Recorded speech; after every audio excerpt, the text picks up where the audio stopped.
my name is Alexis, and in this video I'm going to be going over what content pillars are and how I plan to use them as a new creator. So let's get started. What are content pillars? Just in short, content pillars are specific topics or subjects you create content for. You may have heard it being called content categories or content buckets, and that's all the same thing. Now that we know what content pillars are, these specific topics and subjects for the content that we're putting out, why are content pillars helpful for new creators and creators that have been doing this for a long time? And I found it helpful specifically was in planning and coming up with content for both YouTube and other social medias. My brain runs like a mile a minute, so I'm always thinking of ideas, but I don't know if they make any sense or they go with my niche or my desired audience. So now that I've learned about content pillars and have created a whole worksheet for myself, well, I wrote it down and I also am putting it on my computer now, I am able to plan and focus in on, well, I'm choosing 3, but they say about 3 to 6 topics. And then I can jot down my ideas and make sure they fit in those 3. Easy peasy.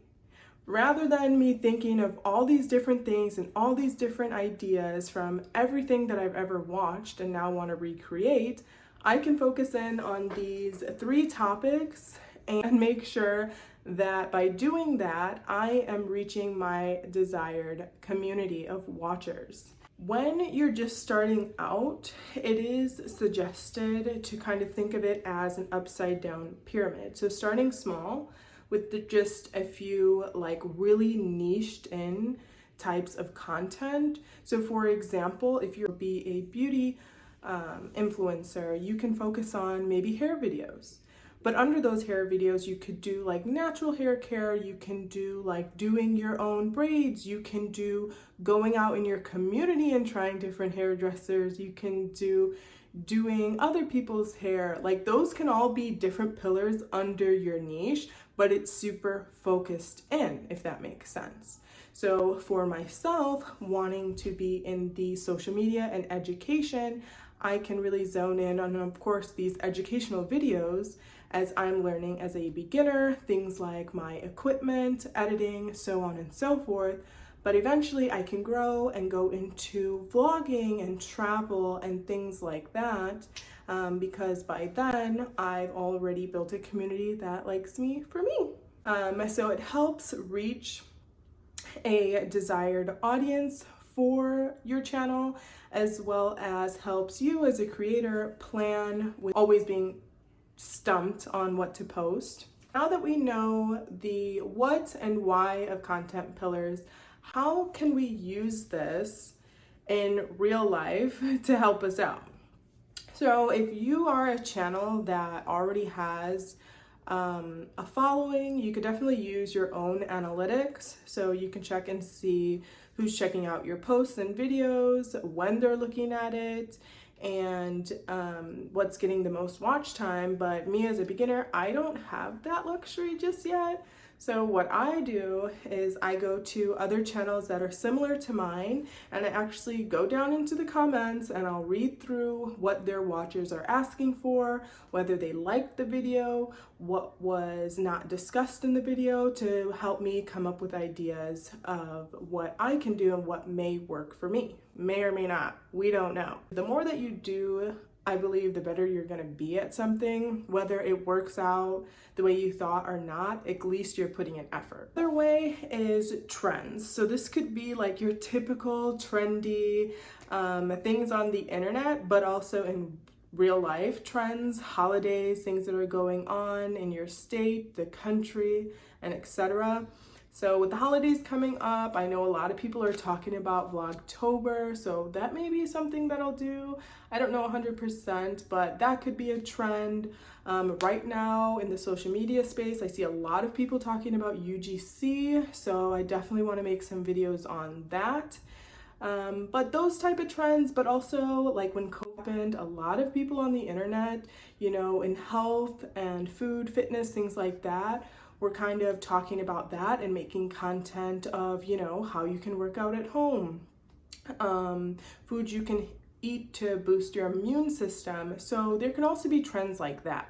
So taking in your own analytics or maybe a similar page if you don't have a following yet can be helpful in implementing these content pillars and using the analytics, other pages, and also using trends can be really helpful.